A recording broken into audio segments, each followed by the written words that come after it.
Carola Suarez Orozco, the Director of the Immigration Initiative at Harvard. I'm here to welcome you to the Moving Stories, Immigrant Origin Scholars' Journeys docuseries. In this series, we will engage in conversations with successful immigrant origin academics about their educational journeys. Our guests, whose families have migrated from many origins, will share their triumphs and trials, the barriers they've broken, and the dreams they have pursued. Today, I'd like to introduce you to Dr. Sarah Rendón Garcia. Sarah, thank you so much for joining us today. Sarah, could you tell me a little bit about yourself? Sure. As you said, I'm Sarah Rendón Garcia, and I was born in Venezuela to Colombian parents, and I grew up in the United States consistently after age 9. And I am currently a postdoctoral fellow working with you at the Immigration Initiative at Harvard, and also working on an NSF SBE postdoctoral fellowship. And I'm an incoming professor at University of Connecticut in the Human Development and Family Sciences program. Obviously, a testimony to a successful trajectory. So can you share a little with us about your family's moving story? Sure. So I like to say that migration was part of my story even before I was born. My parents migrated from Venezuela to Colombia They migrated from Colombia to Venezuela when they were adolescents with their families independently. And then they met there, got married, and that's how I came to be. So I was born in Venezuela, but to Colombian parents, and that really shaped the way that I grew up. So tell me, when did you first begin to imagine graduate school as an ambition, and what drew you to that pathway? So this is an interesting story because at Holy Cross, I was a psych and French double major, and I had been taking French since I was 10. I loved it, so that's why I decided to take that. And then psych I chose because I was really interested in child and adolescent development, but also because because of my experience growing up with undocumented status and having a few people in my community that also had undocumented status, but coped with it in vastly different ways, I was fascinated by how the mind worked. And honestly, that's what drew me to psychology. So my senior year, I took risk and resilience seminar, and, very interested in resilience because I'm like, why are some people resilient, some people not? Which now I understand is a lot more complicated and nuanced. But for my project, I wanted to do something about immigrants because I didn't think, there's nothing out there about undocumented immigrants. So I'm going to go with the larger umbrella. And while I was doing the lit review for that, I came across an article by you. And it was the first time that I realized you and your husband, were interested in immigrants and in the psychological well-being of the immigrants, and also acknowledge that the different generations, the 1.5 generations, and being undocumented. And I realized I wanted to be part of generating knowledge about that group so that they could be better supported, because I knew what it felt to not be well supported as a student growing up.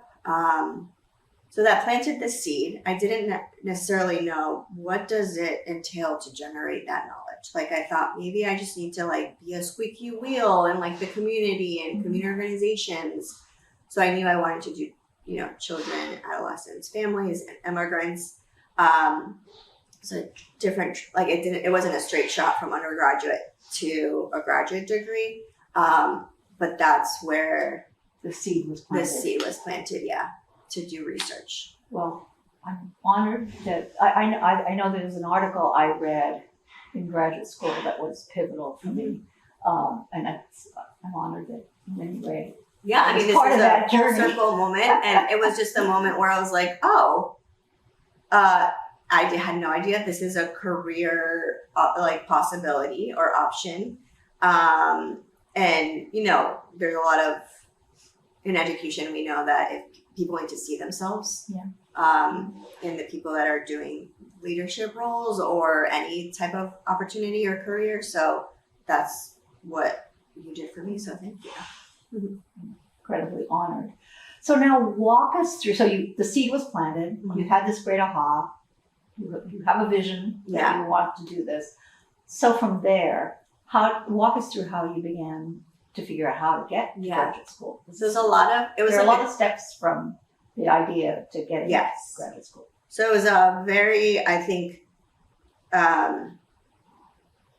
characteristic of immigrants route. So I hadn't been able to study abroad, and I finally had my green card. So I was like, I'm leaving the country finally. And so I applied to go. I applied to be an the French government has the Ministry of Education has a program where you can be an English sort of teaching assistant. You teach the kids pronunciation and culture. So I applied to do that, and I did that for an academic year in the Gulf of Saint-Tropez. A little bit of research in children's TV media, because again, I knew I liked research, I knew I liked kids, I knew I liked child development, and I was just trying to find which angle I wanted to do it at. So I was able to get a lot of different types of experience. And while I was in the research team at this children's TV show, I said, I just keep coming back to wanting to help immigrant families and immigrant kids. And so I applied to graduate school for a master's degree because I didn't know if I didn't know if I was the type of person that could do a doctoral degree. Like in my head, I'm thinking of I didn't know any doctoral students, so I just thought they were antisocial or I don't know how to explain that. But I didn't think I was capable of it. You have models in your, So I'm I'll do a master's and that's doable. It's a year. So I did the prevention science and practice program at the Harvard Graduate School of Education. And I did that because it was a program that wanted to intervene, to create interventions. And that's what I wanted to do for immigrant families, to support them. And I could have chosen the research track or a practice track. And I came in thinking I wanted to do a practice track. And then when I got here, I said, all of the classes that interest me are research. And I have research questions that I'm super interested in. So I actually did the research track, and I'm really glad I got to work with Hiro Yoshigawa on his Metro Baby study. And, from that moment be connected to Hiro, and he's an incredible mentor and advisor. And all of my projects were about undocumented children and adolescents, and I think I got the theoretical underpinnings that resonated with how I viewed or that I could use to apply to practical work. But when I was finished, I said, I took classes with doctoral students. I think I can do it. They're just like me, basically. They're not that much smarter than I am. I don't know. No, it was more they're nice and they have a life.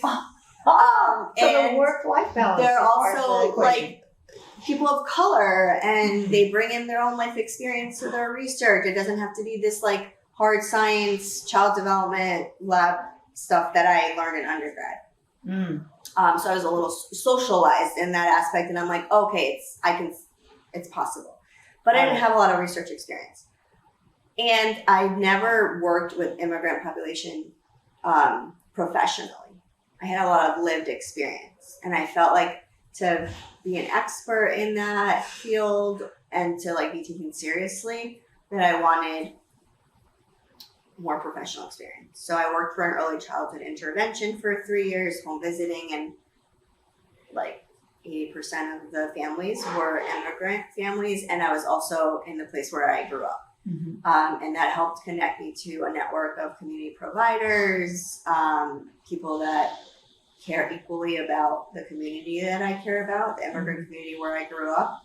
And I also spoke to a lot of women in positions, leadership positions in nonprofits, that I thought, maybe what does it take to get there? What was your journey? And, I heard from a lot of them, if you want to be taken seriously as an expert, if you want to have balance and a little bit of freedom professionally, then, a PhD is a really good way to get that. So I applied to the PhD program. Did you apply to a lot of PhD programs? I only applied to the ones where basically the people that were doing work with undocumented students that I felt, were experts that I would want to be mentored. And there aren't that many. No. So that's when I met you. And I was at UCLA. Yes. And then Roberto and Hero at NYU.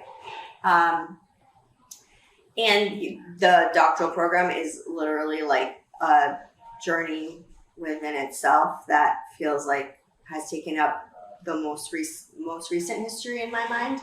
And I'm going to ask you some questions about that's that. How I got there. Yes. Can you tell me a little bit, when you entered graduate school, what was that experience like, and how did it align with your expectations? So I was very excited to, have gotten into a doctoral program, especially at Harvard. And I think I came in with very eager and enthusiastic. And the first semester was a little bit of a intense reality check. We have to take a pro seminar the first semester of the doctoral program where everybody in the cohort is in the same course, and we're just learning about the entire field of education. Even if, we're in different tracks. I was human development, learning and teaching. And it's very meta, but it was something like I was learning about the educational experiences of students like me and all the, risk factors that they face. And so there's a lot of reflection happening at the same time that I was supposed to be learning and learning in an objective way to be able to apply it to my writing and my work and my research. And that was a lot to juggle. And then at the same time, because I had gotten a doctoral program and at Harvard, I thought, okay, I made it. This is what else do I need to accomplish academically if I can get into this? And I assumed that I would be at the same level as everybody else because we got into the same program. But I learned there's a specific academic way to write that maybe I hadn't really been socialized into because I didn't have the same educational journeys as others. So within my cohort, we all had different privileges or not had certain privileges when it came to our schooling and our education that were coming out, even though we had all been admitted to the same prestigious program. So that was difficult. And a lot of what I spent the first couple of years navigating, honestly, the solution for me was going to therapy and working through that. So therapy was helpful. Yes. in bolstering your sense of confidence Yes. and keeping you going. At no point was I worried about having made the wrong decision to do the program. It just felt like the institutionally or systemically, I was not in a place that was made to be tailored to my needs as a student so that I could learn. It was a basic example as an immigrant child. I think like many immigrant children, if you teach me how to do something, I will do it and do it to the max of my abilities. But I think a lot of assumptions were being made in the way that I was being taught, and I was being told you're not getting from point A to point B, but I wasn't being taught how to get from point A to point B, and because of a different learning background that I am. And did you learn how to find strategies to learn the steps between A to B? Or? Yes, it was a very, I think, long process. That I think by the time I was writing my dissertation, I was still, there were still hiccups, but I felt like, okay, I have more of that formula. I had a lot of great support from faculty that were able to provide more technical professional development assistance, because it wasn't really so much about the content.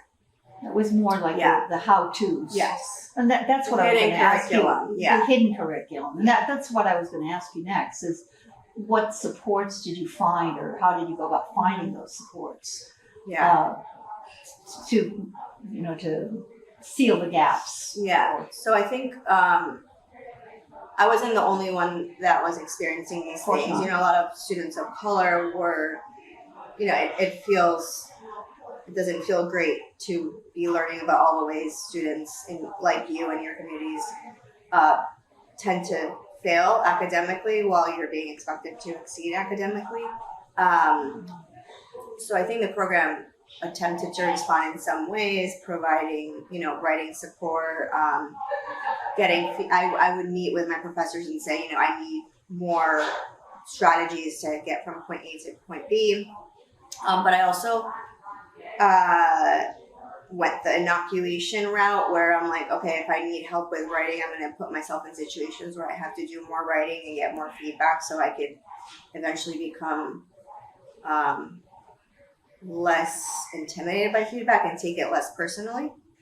So the Harvard Educational Review, I joined the editorial board, and that was really helpful because I was able to see what something looks like when a very well-known author writes a piece. Versus what it looks like when it gets published, and the developmental trajectory that piece takes, and it can come in pretty rough, even from an established author. Yeah, and it's like no one writes, well, maybe some people, but it's pretty rare to write a piece and it's ready to be published. And I just needed to see the behind the scenes to understand, I'm not a good or bad student or a learner or unintelligent if I don't write something perfectly the first time. And I think this was very, very helpful to understand from my writing confidence that I had been reading a lot of text from a really long time ago by, largely men who wrote things that they wanted other people to hear, but they didn't really care if the other people understood what they were saying or not. And so I thought that my problem was, as a reader, not understanding what I was reading, but it was more that, it's the writer's responsibility to also write so that the audience understands. Because I was thinking that I was supposed to be writing in the way that those people were writing. Style. Yes. So that was helpful to put things into perspective. Yeah, broadly speaking, I study how immigrant families with undocumented status, either parents, the children, all of them, so I say mixed status families, largely from Latin America, how they make meaning of what it means to be undocumented in the U.S., either independently or together in the parent-child dyad or as a family. And the reason I study that is as to establish foundational knowledge, because I'm interested in longer term across development, how you understand undocumented status, how it determines how you see yourself, so self-concept, and how you see the people that you love, and what you can do, you can accomplish. Can you tell us a little bit about your transition from graduate school to the academy? And perhaps you'd like to share with the audience what your transition was like. Yes. And what you I think that's arguable. If I feel like I'm still in the transition. It's a very murky transition because from one day to the next you're no longer a student, and then a colleague with your advisors. So I'm currently finishing up a postdoctoral fellowship. My host institution is Harvard Grad School of Education, and it's part of an NSF SBE postdoctoral award. So I'm doing a study that I can tell you more about. And then in August 2024, I'll start as an assistant professor at University of Connecticut in the Human Development and Family Studies department. Can you tell me a little bit about what were some of the biggest challenges as you were trying to navigate this transition from graduate school to to the academy? Yeah, to the academy. I think relevant to this conversation is I never got into the doctoral program with the goal of a specific position. My goal was to do a specific type of work. And that to me was really like generate new knowledge that is needed. And it happens to be during a time where, like a very exciting time where the field is expanding and we can now, you and others established the detrimental effects that are happening because of immigration policy, and we now have more freedom to explore the nuances of that experience. Find funding for because of the illegality nature of the topic.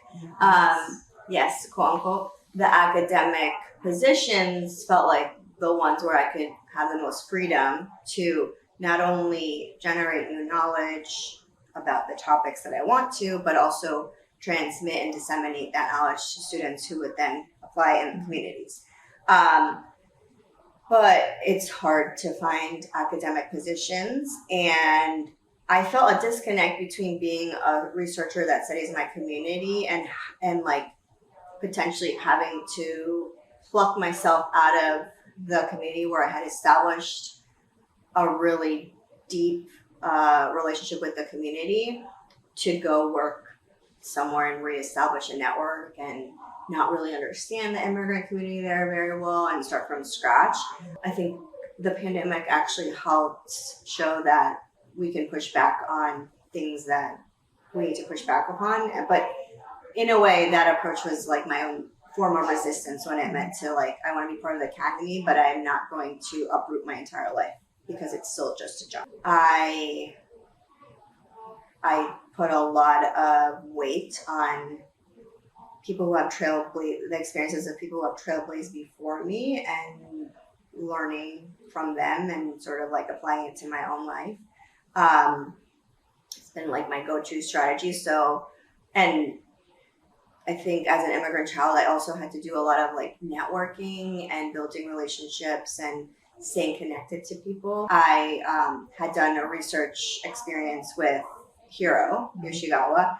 And so, I basically made sure that I maintained contact with him through the years. And I think I'm always really vocal with people that are receptive to mentorship and advising and saying, like, if you ever have opportunities where I can learn from you and I can help on your projects, like, I'm not very shy when it comes to that, but I think people remember that. So Hiro was super helpful in connecting me to his other students, his lab, even though he was at another school, where I practiced my job talk, where they shared their successful NSF applications when I was crafting mine. That's also how I was able, to successfully apply for the sponsored National Academy of Education dissertation fellowship, where I basically wasn't shy to send my application to a bunch of advisors and mentors through the years because I wanted to recreate the panel that reviews the application. So I'm like, well, I'm going to send it to all these people and they're going to give me different feedback, and then that'll give me a better chance of appealing to people I have no idea who are going to read it. Great strategy. And then through that program, that's actually how you and I reconnected, and you were my mentor. And so I think I've had to work through as a child, feeling nervous and intimidated by talking to people that seem older and wiser and etc. But I kind of had to work through that. There were many ways that I had overlap with first generation students, so students whose parents hadn't had experience with college, but I found it very confusing because, for example, my mom had an advanced degree in her country. She was a nurse. My dad did not.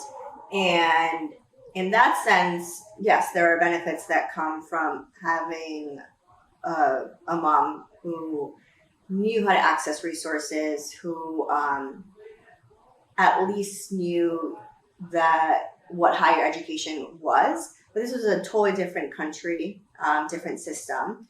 So it helped me get to a specific place in terms of having mentorship opportunities, having extracurriculars, knowing that grades are a thing and that reading is really important from an early age. But it didn't, I still had barriers to overcome because my parents were first gen in the US, and we had as first generation immigrants, had to contend with adaptations to culture, language, and immigration status. And so my parents didn't know what the SAT was, not even what the highest score is, let alone what the different components of it were, how to sign up for it.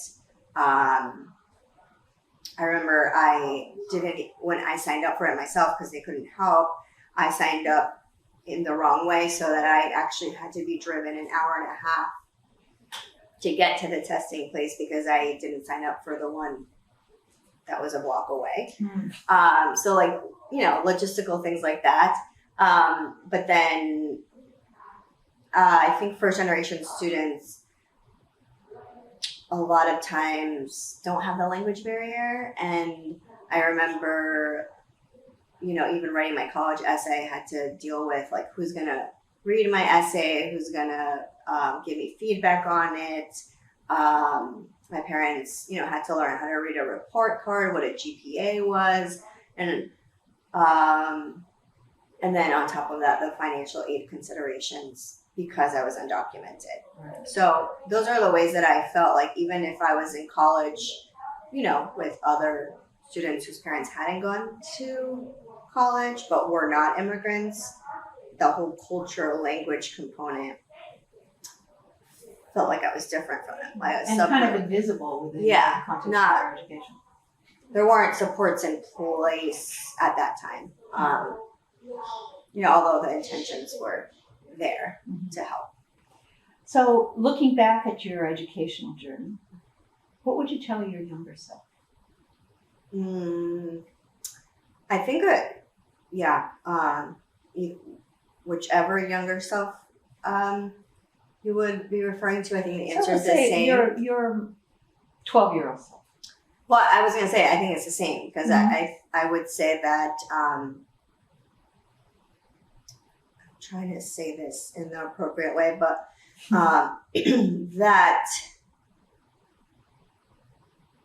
basically that I'm a good child because of my language difference, the way that maybe I had cultural misunderstandings when I was in school, all the way to, the doctoral program where I was trying to do things the right way. A lot of times for me and for other students, we interpret what we are not doing correctly as a moral failing and that we're not good people, especially as immigrant kids, where we're like, we need to be perfection so that we can prove people wrong, so we can make our parents proud. And as a parent now, and also just having worked through what I've worked through so far in life, those things don't determine whether you're a good or bad person. But it's a pretty detrimental thing for your self-concept to think that you're bad. And so I would just tell myself, it doesn't matter. You're good. Yeah. So I think that's what I would tell myself. That would be a very good lesson to give yourself and so many other young people. So is there anything else you'd like to share about your experience before we close? I just want to thank you for the opportunity. Like I said, it's a full circle moment. I think everybody in my close family and friends know that, you're like my celebrity academic. So thank you for the opportunity and for listening. Well, it's a joy and an honor to spend time with you always. Thank you so much. Thank you.